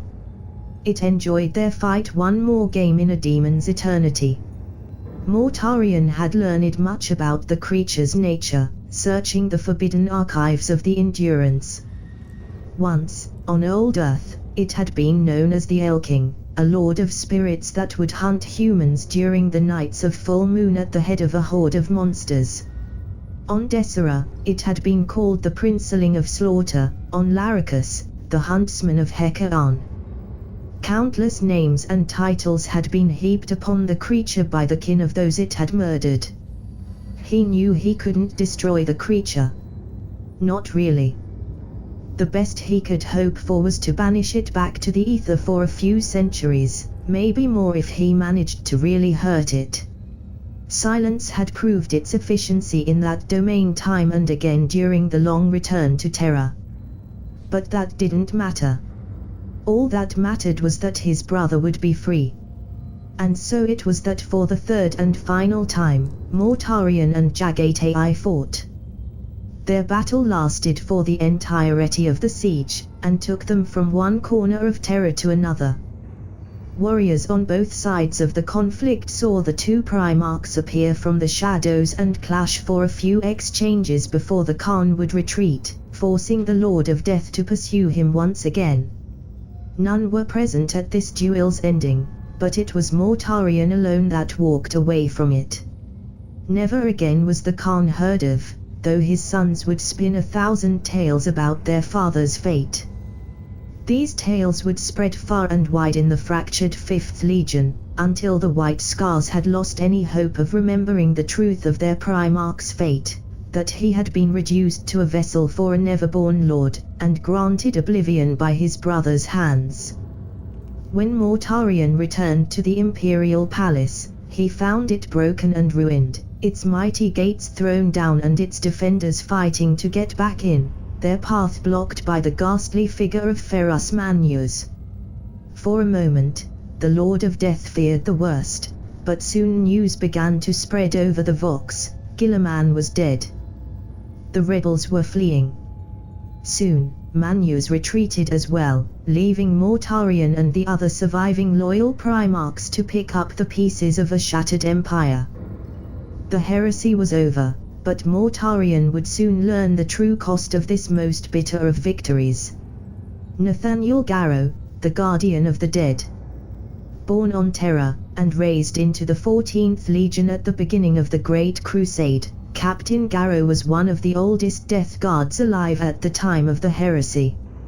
He was captain of the 7th Great Company, a position of honor in the Legion. His loyalty to the Emperor and dedication to the imperial truth were legendary, as were his nobility and skill at arms. In a legion that was never loved of the common imperial citizen, his was a name that echoed along those of Ezekiel Abaddon, Saul Tarvitz, Sigismund, Khan, and Sevatar. Though he did not agree with all of his Primarch's decision, he was loyal to the Lord of Death, who considered him to be one of his best sons. During the Siege of Terra, when Mortarion disappeared to hunt the traitor Primarch Jagatai Khan, it was Garrow that took command of the Death Guard, directing his few remaining brothers to assist the other legions in defense of the palace. As he fought against the traitor legions, he slew many of their champions, and was saved from certain death by the intervention of Lucius the Reborn, of the Emperor's children. Days after this, he slew the demon lord Ulraka the Twice-Living, a dragon-like creature of immense power, with his relic power sword, Libertas. He fought the demon inside the imperial palace itself. The beast had broken through, and was in the process of feasting on the corpses gathered in the great crypts below the surface. Garrow's actions saved the souls of those who had fallen in the defense of the palace so far Astartes and humans alike, and for this deed he was granted the title of Guardian of the Dead. After the heresy, Garrow took part in the scouring, hunting traitor marines and daemons alike. His name became a curse among the shattered traitor legions and the children of the warp. Eventually, he met his death at the hands of a demon prince calling itself the Lord of Flies, giving his life to save those of several thousands of human pilgrims on the road to Terra. After his death, he was elevated to sainthood by the young Ecclesiarchy, the only Death Guard to ever reach this status. Post-Heresy. We were to be the guardians of mankind, me and my brothers. It was our task to carve a path through the galaxy for the rest of our people to follow us to greatness, while we guarded them from the horrors lurking among the stars. But my brother has ruined this dream, and now, we must protect mankind from itself. The sins of our ancestors, as well as those of the living, stalk the sea of souls, eager to consume us all, while the monsters in the outer darkness see our struggle and await the slightest moment of weakness. They shall wait in vain. This, I promise, and my oath shall never be broken. From the writings of Primarch Mortarion, after the Siege of Terra. When the Lord of Death saw what had become of his father, he wept for the first time in his entire life. For an entire week, Mortarion remained before the Golden Throne, hoping for any sign of life from the one trapped within it. Whether he received such a sign or not, he rose from his brooding on the seventh day, and rejoined his brothers and the new lords of Terra. He didn't remain on Terra for long. Though his legion was still in ruins, there were traitors still left in the Imperium, and hundreds of worlds lost to the warp in need of purging. Gathering his troops and his ships once more, the Lord of Death left the throne world and dedicated his legion to the scouring of the galaxy. Little is known of the victories won by the 14th Legion during that period, for they only sought the harshest battles, those where any mortal observer would be driven insane. Only one such battle is recorded, for it involved far more than the Death Guard, the Battle of Pythos, in the Padorax system. Pythos was the accursed death world upon which the Iron Hands had first been exposed to the taint of chaos. The warp rift that Ferrus Manus had unwittingly created when he had first been cast into the system had remained open during the entirety of the heresy, allowing the passage of legions of daemons into the Metrium. Pythos teamed with Neverborn, while titanic warp leviathans hung in orbit, ready to carry their lesser brethren across the stars. Apart from the Death Guard contingent, led by Mortarion himself, the Imperial forces present at the Battle of Padorax included 1,000 sons of Horus, and thousands of Imperial regiments. The Endurance, Mortarion's capital ship, engaged hostilities with the demonic fleet in orbit around Pythos, while another of his vessels, the infamous Miardonomori, unleashed its full complement of Exterminatus-grade weaponry on the planet itself. The Miardonna Mori held enough death in its holds to cleanse an entire sector, but Pythos was a demon world at that point, and all the bombardment achieved was clearing out a fraction of the planet. That, however, was enough for the rest of the Armada to land and finish the battle the old-fashioned way. The Thousand Sons were led by their Primarch, Magnus the Red. The Crimson King could sense the source of the Warp Rift, an incredibly ancient, broken monolith. He was fairly confident that he could seal the rift, if he could reach it. Mortarion vowed to deliver him there, no matter the cost. The Imperial expedition tore a path through the corrupted jungles of Pythos, fighting to the death every step of the way. The Lord of Death and the Cyclops fought back to back for the first time in their entire lives, taking on the most powerful demon lords that dared to cross their path. After days of fighting, the two Primarchs reached the location of the rift. But as Magnus began the incredibly complex spell that would close the breach between realms, the true agent of the Dark Gods on Pythos revealed itself, Vulcan, the demon Primarch of the 18th Legion. After the War of the Dragon had ended on the other side of the Eye of Terror, he had come to Pythos through the Sea of Souls, hoping to claim control of the Warp Rift and use it to launch another crusade against the Imperium. With Magnus busy handling the tremendous energies of the spell, Mortarion was left alone against the Black Dragon. Since his ascension to demonhood, Vulcan truly deserved his title. He was a beast of ancient legends given form, spewing all-consuming fire from his maw. At his side came legions of horrors, as well as those of his salamanders that had been able to follow him through the twisted paths of the Empyrean. While the Imperial army clashed with this new horde of nightmare, the Lord of Death confronted his fallen brother in what would be his last fight. The dragon's claws pierced through his armor and rent his flesh apart. The pain was beyond anything he had ever known.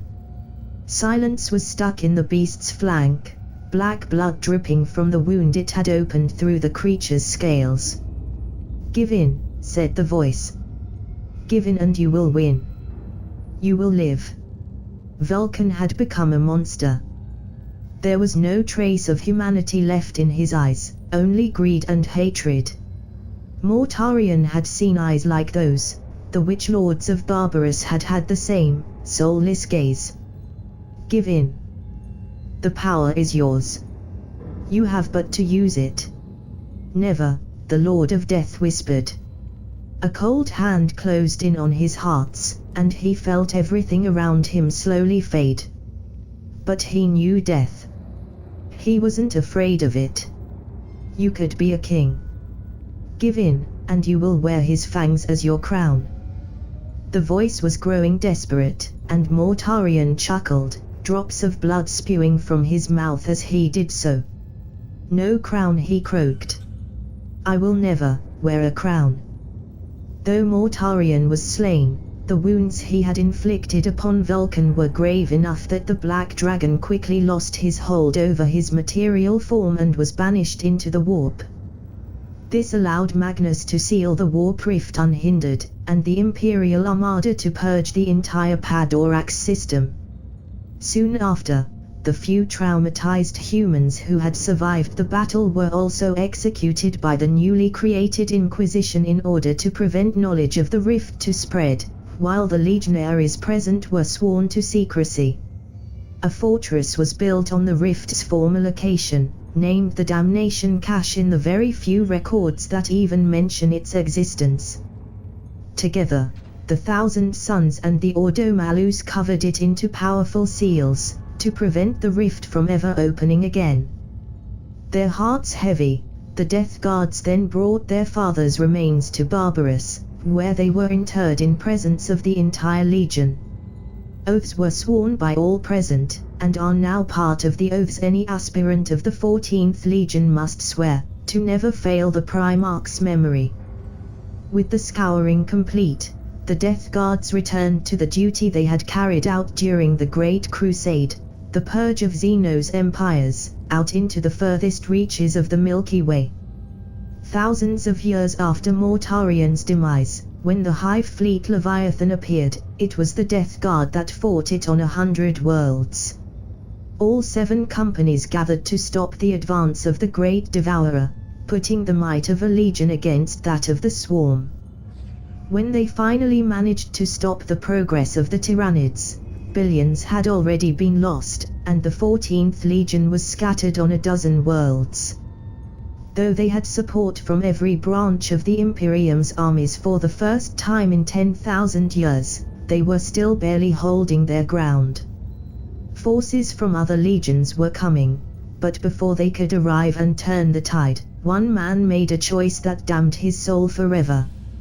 Lord Inquisitor Cryptman had been the first to discover the existence of the Tyranids when he had come upon the world of Tyran, stripped of all life by the xenoforms of Hive Fleet Behemoth. That Hive Fleet had then vanished into the ruin storm, but the data the Inquisitor had recovered had haunted him for years.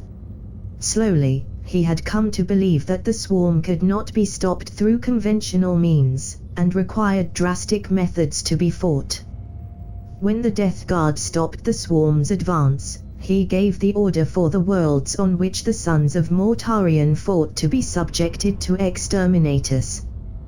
The Death Guards agreed with his judgment in most cases, and rained death upon worlds that had still to be evacuated, sacrificing the lives of billions to save trillions more. However, there were 3 worlds that they did not think lost, worlds upon which billions still lived and where the Tyranids could be defeated. On these worlds, the Sons of Mortarion held firm, confident that they could hold back the tide until reinforcements arrived. But Cryptman didn't care. On these 3 worlds, his own ships unleashed the ultimate sanction, without giving time for the Death Guards and their allies to evacuate. Thousands of legionaries died alongside the billions of support troops and innocent Imperial citizens. Without biomass to consume, the swarm was effectively stopped. However, the betrayal of Cryptman sent the Death Guard into a terrible rage, and very nearly sparked a war between the Legion and the Inquisition. Only the quick denunciation of Cryptman by the rest of the Ordo Xenos and his branding as excommunicate traitress prevented it. Cryptman went into hiding, hunted down by the Inquisition and the Death Guard alike. But he was still convinced of his actions' rightfulness, and wasn't without allies. When Leviathan returned, these allies executed one of his contingency plans. They arranged for the Hive Fleet Leviathan to be drawn into conflict with an Orc Empire in the Octorus sector, hoping that the 2 threats would destroy each other. This Cryptman's gambit, as it came to be known, was partially successful, in that Orcs and Tyranids have been fighting each other for several years now without any of them making significant progress. But other members of the Ordo Xenos quickly pointed out that the conflict was drawing more and more Orcs to it, and that the Greenskins were becoming stronger and stronger from the endless battles. Meanwhile, the Tyranids were absorbing the genetic material of the Orcs, producing bigger and stronger specimens. In the end, it was the Death Guard that put an end to Cryptman's madness. Acting on intel from the elusive Alpha Legion, a ship of the 4th Company located and attacked the fallen Inquisitor's hideout, executing Cryptman and capturing all of his research on the Tyranids. It could be argued that Cryptman was loyal to the Imperium, and that his methods were merely extensions of the Death Guard's own, but none among the Inquisition are foolish enough to suggest so anywhere the Sons of Mortarion might hear it. To them, Cryptman's crime rests in the lack of necessity. While they are perfectly willing to murder worlds, they only do so as a last resort. Now, the Octorus War rages, with Imperial agents reporting that both the Orcs and the Tyranids of Leviathan growing ever stronger. Forces have been massed nearby for the inevitable assault that will follow the victory of either side, for though none can tell which Xenos breed will emerge triumphant, it is clear that it will turn its soulless gaze on mankind next. Organization. The Death Shroud. During the Great Crusade, the Death Shroud were a group of elite Terminators wielding power scythes, gathered by Mortarion himself to act as his bodyguards. Selected from the rank and file for their skill at arms and endurance, they were struck from the Legion's records as killed in action, and took a vow of silence, while also never removing their armor or helm in public. Numbering 7 members, they were sworn to guard the Primarch with their lives, and never to be further from him than 49 paces. As such, when Mortarion fell, they were close to the Black Dragon and his own elite warriors, and only 2 of them survived the confrontation. It is unknown if they felt ashamed of their survival, for their oath of silence remained unbroken. They gathered the armor of their fallen brethren, and a few days later, each of the commanders of the Death Guard found a Death Shroud warrior standing before his quarters. Ever since then, there has always been a Death Shroud in each company, silently guarding over the commander as his predecessors once guarded the Lord of Death. They are still bound to their charge's physical presence, and follow them on the battlefield, displaying the same prowess as those who wore their armor 10,000 years ago. When the Death Shroud dies, his armor is recovered and brought back aboard the company's flagship. A few days later at most, a new Death Shroud will appear, his former identity becoming one more casualty added to the list of those fallen in the engagement that saw his predecessor fall. No one among the Inquisition knows how the new Death Shrouds are chosen. It is possible that even the Death Guards themselves do not know. Theory range from the intervention of the Emperor to the commander secretly choosing one of his warriors. That last theory, though, is made unlikely by the second duty of the Death Shrouds. Unlike Mortarion, the Astartes who lead the companies are susceptible to the weaknesses of mankind, and their judgment can be altered, as well as their soul corrupted by chaos. It is extremely rare, but not unheard of, for a commander of the Death Guard to turn renegade.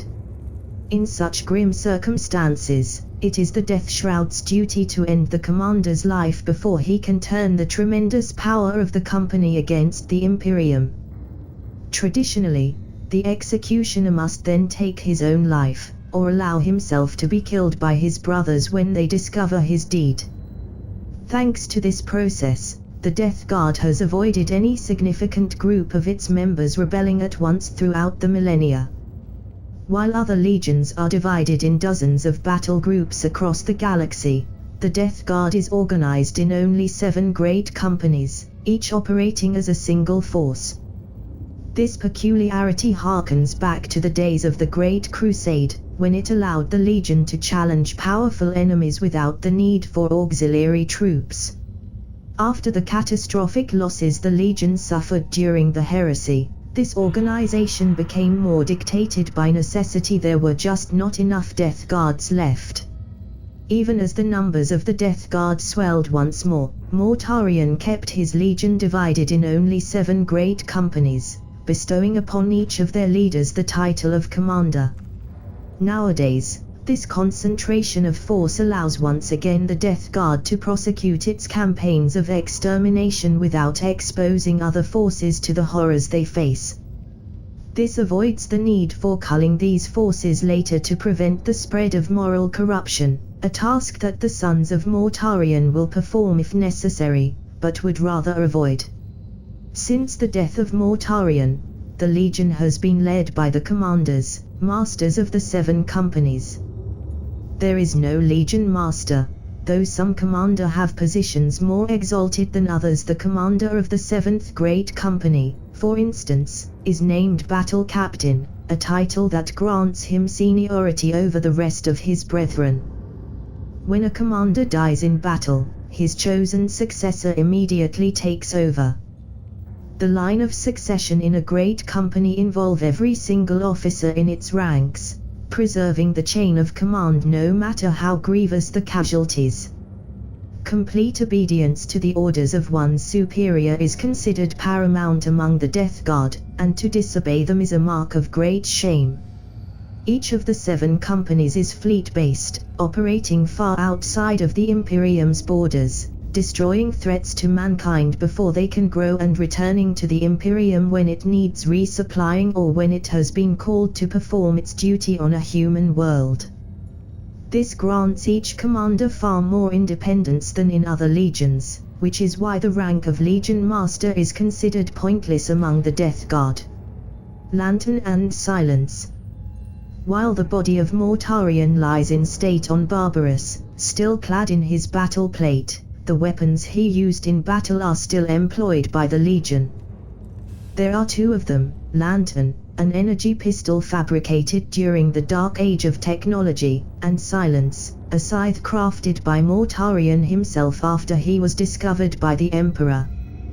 Both of these weapons have received many enhancements over the centuries they spent in the Primarch's hands, and are far more deadly than any other such piece of weaponry.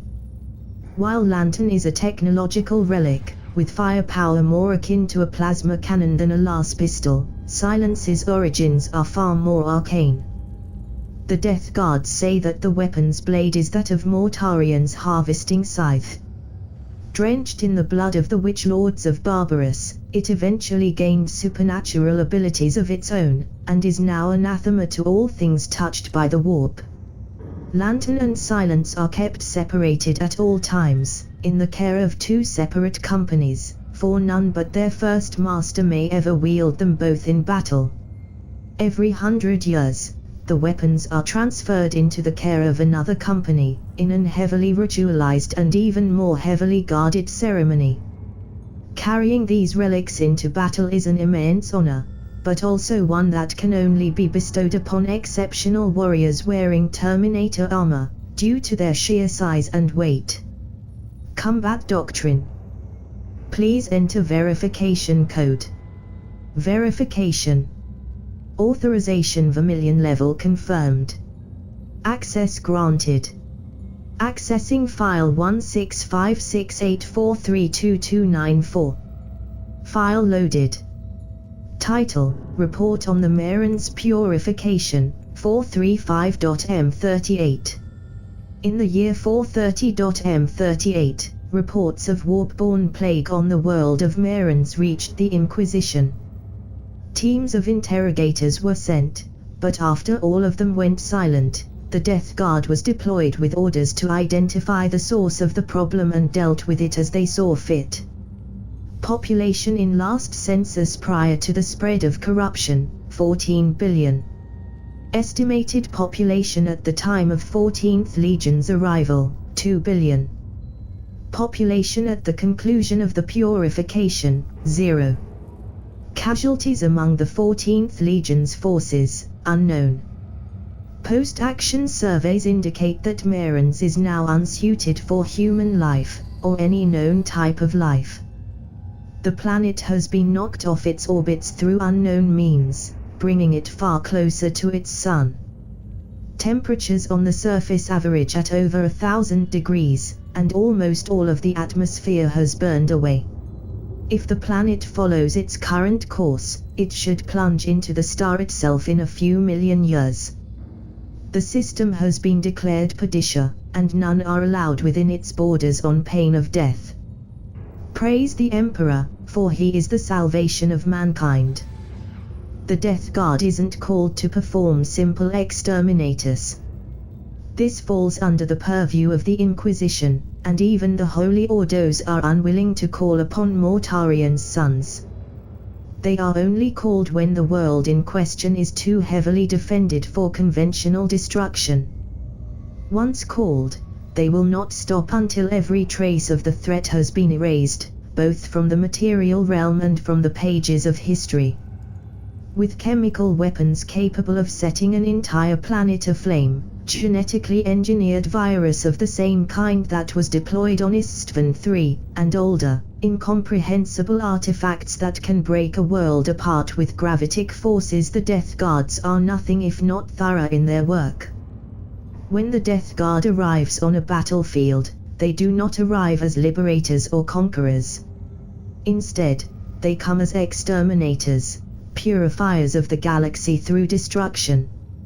A world is changed forever by the coming of the 14th Legion, regardless of the reason that prompted their arrival.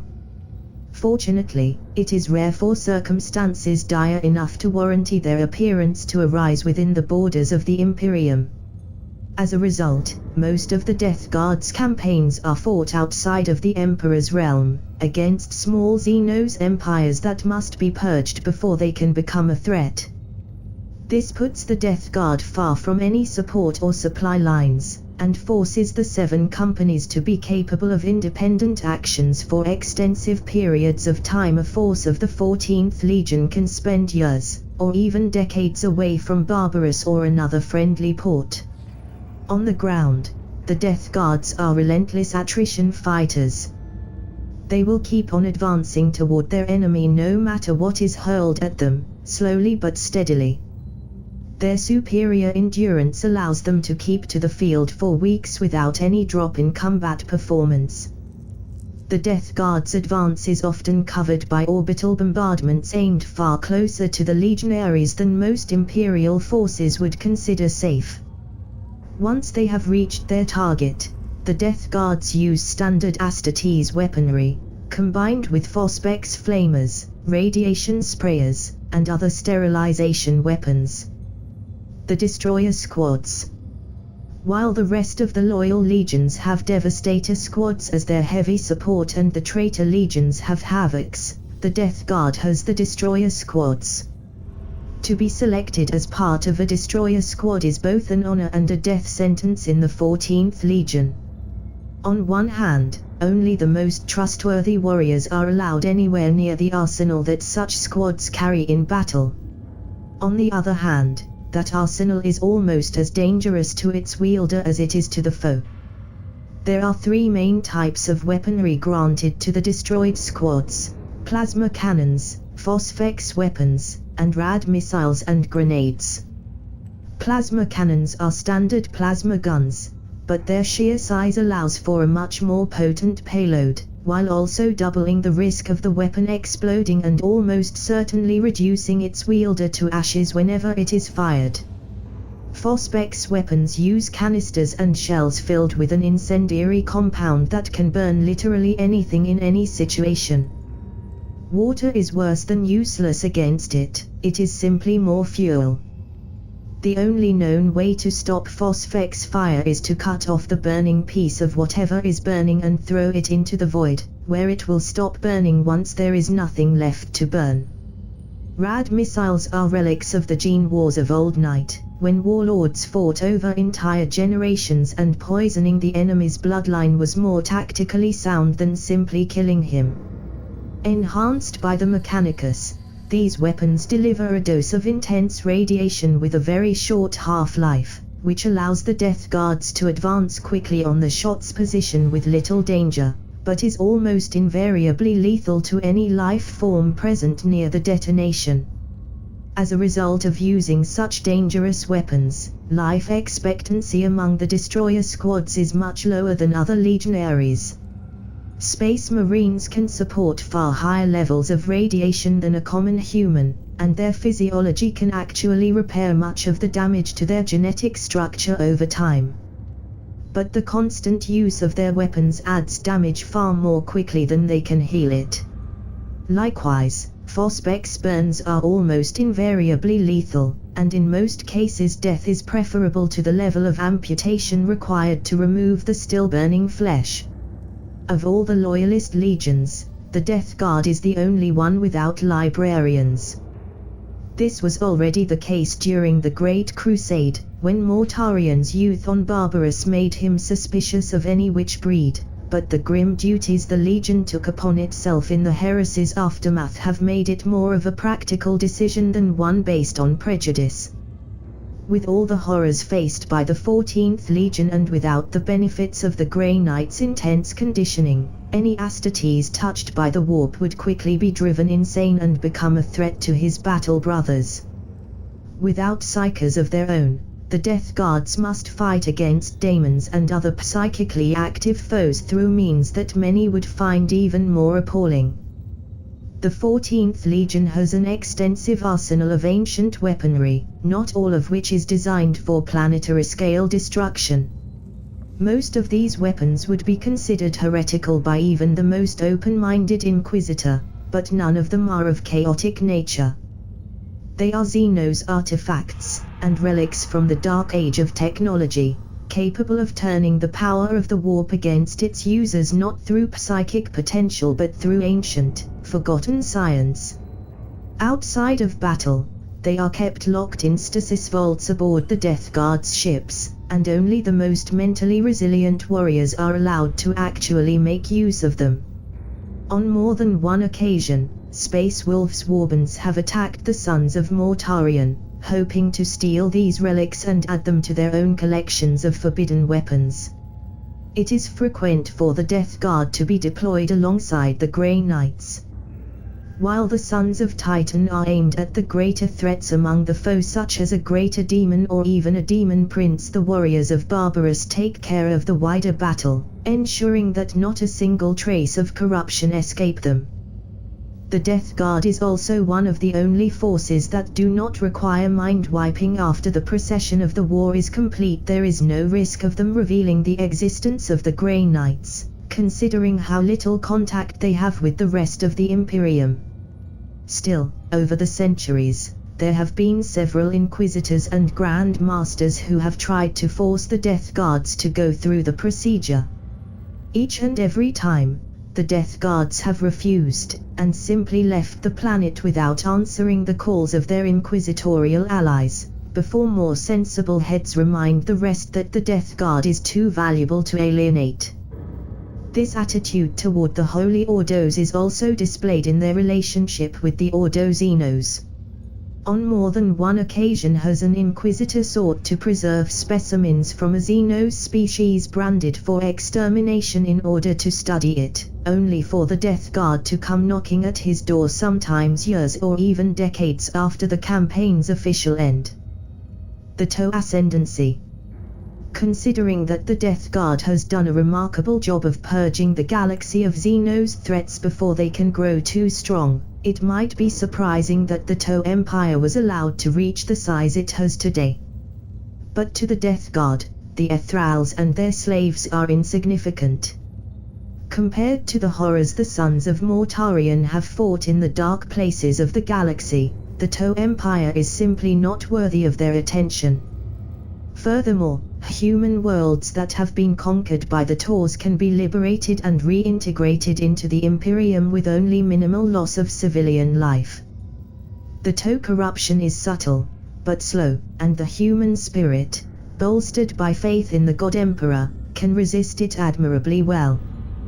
This makes the involvement of the Death Guard unnecessary in the ongoing conflict between the Imperium and these upstart Xenos. They concern themselves with predatory species, those of the kin that nearly drove mankind to extinction during Old Night. The Taurs are newcomers to the galactic stage, with no idea of the true nature of the universe they live in, and their psychic presence is too weak for them to risk unwittingly tearing holes in the fabric of reality. That is not to say that there haven't been Inquisitors and Imperial generals who have called for their help against the Taurs and their various client species. But the 7 companies have so far ignored their pleas, and the rest of the Imperial leadership has been quick in silencing them. Of course, should the Taurs prove a greater threat than it is currently believed, the option remains open. Homeworld. Deep inside the Segmentum Tempestus, Barbarous is hidden from almost every Imperial galactic chart. After 4 different attempts by overzealous Inquisitors to have the planet destroyed for its past corruption, the Death Guard took measures to keep their home world protected. An extensive array of space forts has been built in the system, while Imperial records of its location and the warp routes leading to it have been heavily classified both by the Death Guards themselves, and by those Inquisitors who would rather not antagonize the Sons of Mortarion. As such, information is scarce, but it appears that even after the Witch Lords were hunted to extinction, Barbarus yet remains one of the harshest worlds of the Imperium. Clouds of toxic fumes darken the skies, and life is short even among the people of the plains. The Death Guards have made attempts to purify the planet's atmosphere several times, despite the protests of those among their ranks who saw it as weakening their future recruits. But all such efforts have failed, and often even made things worse. Machinery breaks down, filters are clogged, and more toxic components are released. It is believed that the pollution of Barbarus' atmosphere is so ingrained in the world's very soul that purifying it is simply impossible. The Death Guard has grimly accepted that fact after their last attempt, 3,000 years ago, caused half a continent to be covered in toxic fumes that killed all human life in the region. The people of Barbarus are, however, far more stringent in their pursuit of ethereal corruption. Legends of the Witch Lord's cruelty are still ingrained on their collective memory, reinforced by nightmares that have haunted every generation born on Barbarus since the death of Mortarion at the Black Dragon's hands. These visions show the Lord of Death fighting against the ghosts of Barbarus' past overlords, keeping them at bay, but never succeeding in destroying them completely. Whether this is a result of a deep-seated belief in Mortarion's undying nature or a sign or something more sinister is known to none save the God Emperor. Due to its isolation and status as a legion's home world, Barbarus is exempt of the Imperium's taxation, including the tithe of psychers that all worlds must pay to the Black Ships in order to both keep mankind pure and sustain the Astronomicon. To compensate for this, the population ruthlessly culls all psychers among it, calling upon the Astartes in the occasions when a witch hides its nature long enough to become too powerful for mere mortals to handle. Beliefs. Now we are become death, the destroyers of worlds. Death Guard motto. To most outsiders, the Death Guard's traditions and rituals appear to be exceedingly morbid, even by the Imperium's standards. Mortarion's early life on Barbarus taught him that there were many things worse than death, and that often, the only thing you can do to aid another is to release him from life. In 10,000 years of fighting the worst wars of mankind, the warriors of the 14th Legion have seen precious little to turn from that vision. They know neither pleasure nor joy, only duty, and the cold knowledge that what they do, no matter how cruel it might seem, is necessary. They understand mercy, but the duties that are bestowed upon them make it impossible for them in most of the battles they wage. Sparing a single enemy would make the rest of the carnage utterly pointless.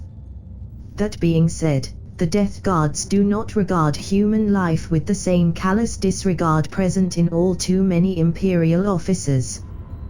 They believe that each human life is precious to the Emperor, and that each one they end is a blow against the master of mankind. That is why they make sure, before beginning operations on a human world, that their presence truly is the last resort.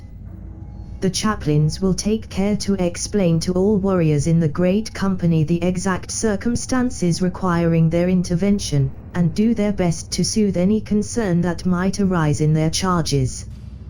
Because of this grim outlook, the belief in the Emperor's divinity is more spread among the Death Guard than in any other legion.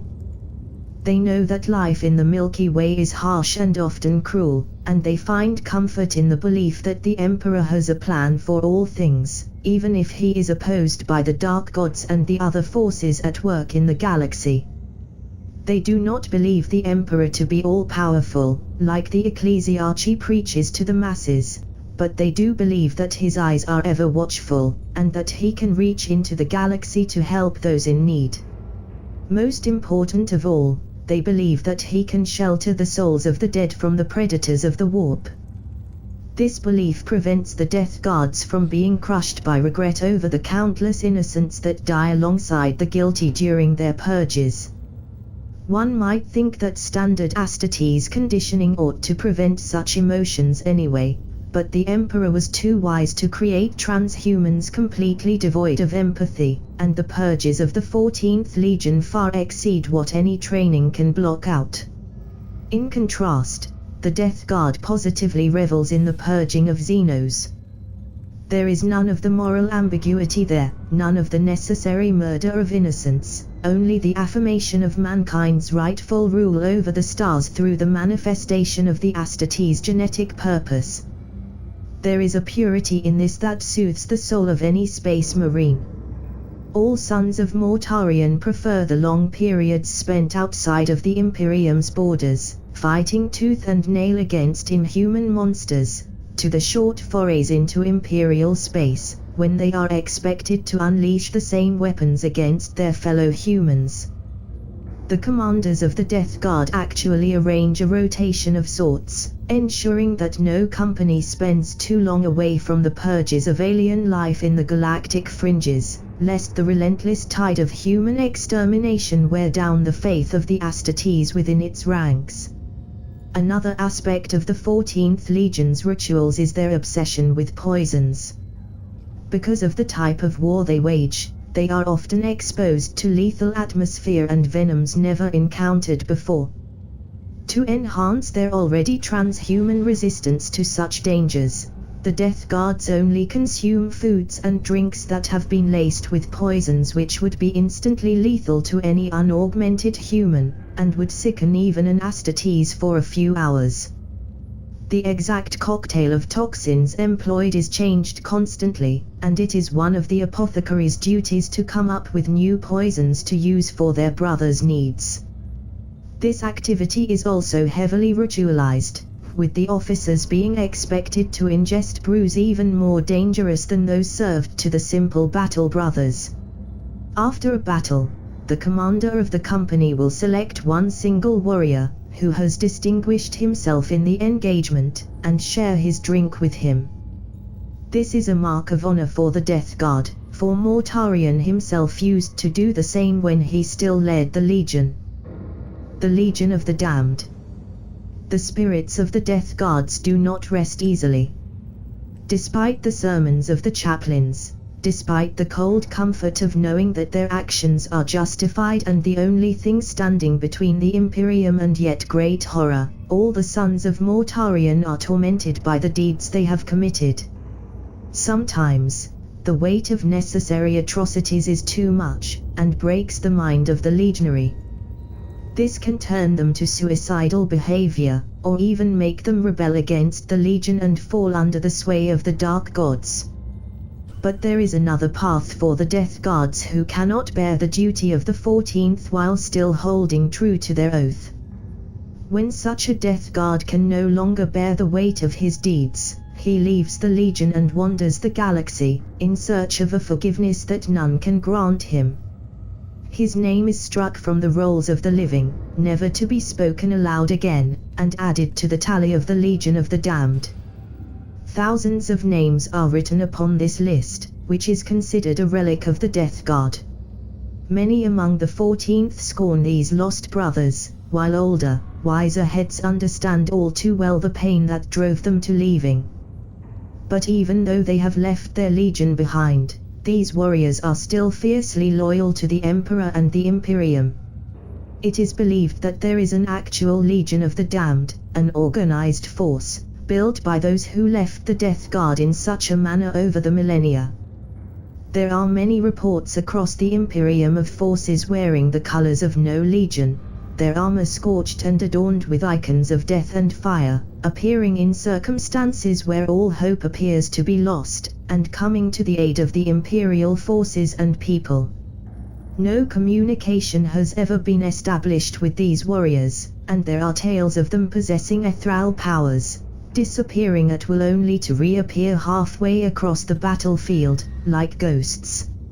No corpses are ever left behind by these mysterious individuals. The Inquisition has many theories about the Legion of the Damned's supernatural abilities.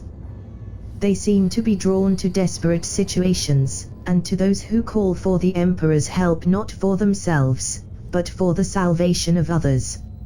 Some think that they are a manifestation of the God Emperor's will, while others believe that their powers are the result of all of the 14th Legion's accumulated remorse, forming a power of its own in the Sea of Souls. Recruitment and Geneseed. Those who receive Mortarian's Geneseed become cadaverously thin, their faces pale and gaunt. This is only in appearance, though. They are still as strong and quick as any legionary, and more enduring than most.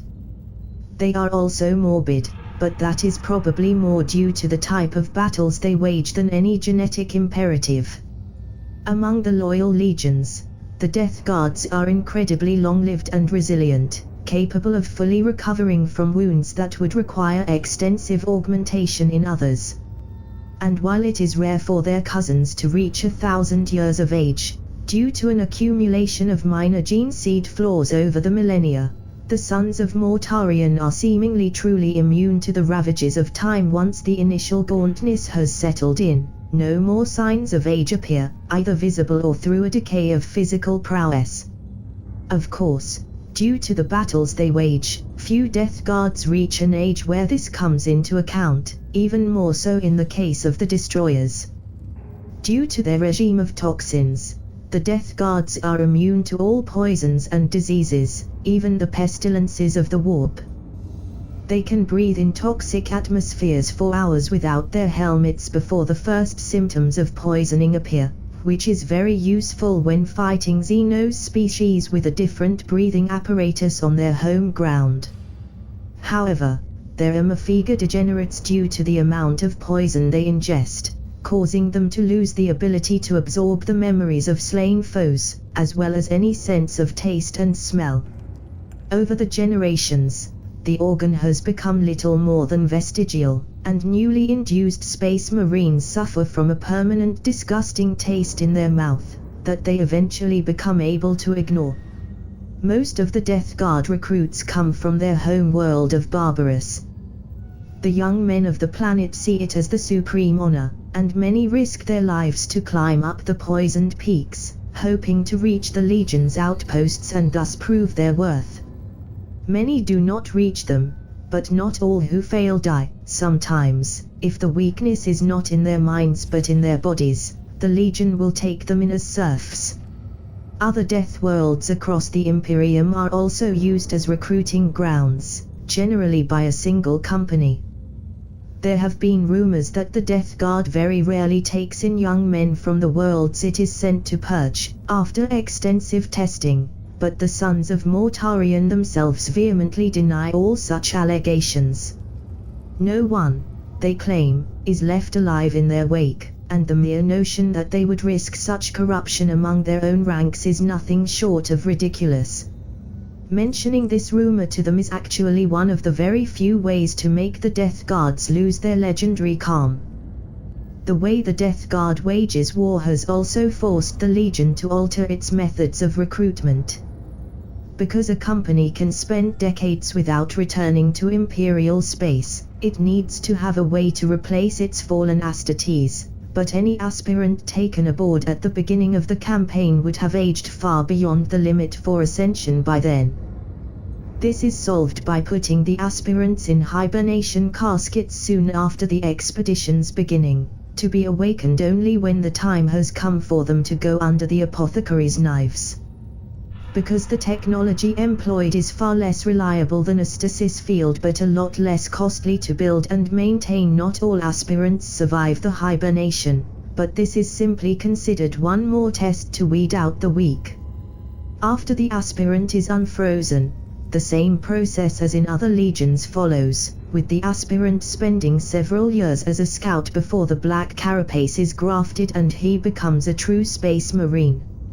Still, with the losses taken in some campaigns, the period in the Scout Corps is generally shorter for an aspirant of the 14th Legion. The Ancients. Few Death Guards will reach the age where their extended lifespan makes any difference between them and the other legions. But those who do reach that age, 1,000 standard Terran years, are regarded by their brothers with awe. Called the Ancients, they are allowed to wear the mark of Mortarian on their helm, making them look like skull-faced wraiths of legend. In many ways, their position is similar to those of dreadnoughts in other legions, though they are far more lucid, and not denied positions of command. Most of them are sergeants, though a few captains and even commanders have been part of that illustrious brotherhood over the millennia. Only the toughest and more resourceful Death Guards ever live long enough to become ancients. Each of the companies has rarely more than a handful in its ranks, and they are considered lucky charms for the warriors around them. In battle, there is no difference between the equipment of an ancient and that of a younger legionary of the same rank, though their helm often causes their enemy to mistake them for high-profile individuals. Despite the added danger this causes, the ancients have refused to wear traditional headgear, believing that the resulting danger to their life keeps them sharp. One would believe that such individual would naturally assume the commanding position in whatever group they are part of. But the same factors that help a Death Guard reaches the status of ancient often also make him somewhat ill-suited for command. Ancients are survivors, who have reached their venerable age through careful planning and well-oiled instincts, while an Astartes officer is expected to lead from the front, inspiring his brothers to surpass their limits through his own example. That is why, on the rare occasions when a Death Guard officer survives long enough to become an ancient, his name is certain to echo in the legends of the Legion for the rest of eternity. Warcry. When performing their purges, the Death Guards fight in silence, with the only communication between them being the exchange of orders and battle information, spoken in Barbarousian. When they are in the process of purging human worlds, they broadcast prayers to the Emperor, inciting their victims to repent in their last moments, so that their souls can at least find peace in the Empyrean rather than be consumed by the Dark Gods. It is only when facing traitor Marines that the silence of the 14th Legion is broken. They will scream their hatred at those who bled them on Istvan V, most of their hatred reserved for the members of the treacherous Second Wave and most of that for the Salamanders. They will not break formation or give in to anger, but their hatred will push them to greater yet feats of endurance, while they shout out war cries like death to the dragons, and we are judgment come at last, as well as a variety of oaths of vengeance. The living cry out in fear, while the shades of the dead gather ever more numerous at the foot of the All-Father's throne. The children of the Elder Ones, the parents of the youngest god, are kneeling before the shadowed soul, waiting for death to give birth to their salvation. The cold minds of the long dead are awakening from the slumber of eons, and the fragments of the Void Lords are reuniting in the dark, bringing back the horrors of a war that tore the universe apart. From the mouth of hell, the fallen angels are rising once more, to tear down the empire they built with blood and blade. Beyond the eternal abyss, the ever-hungry shadow is rising, drawn to us by ancient mistakes. Sitting upon his throne, the Dark King stirs, his will reaching out to those bearing his tainted mark. The light of hope is fading, and soon all will be lost. Darkness and torment will rule forevermore, or oblivion will swallow all that is. Arise, Lord of Death, for your time has come once more. Honor your oath, and defend those who cannot defend themselves. In dedicato imperatum ultra articulo mortis.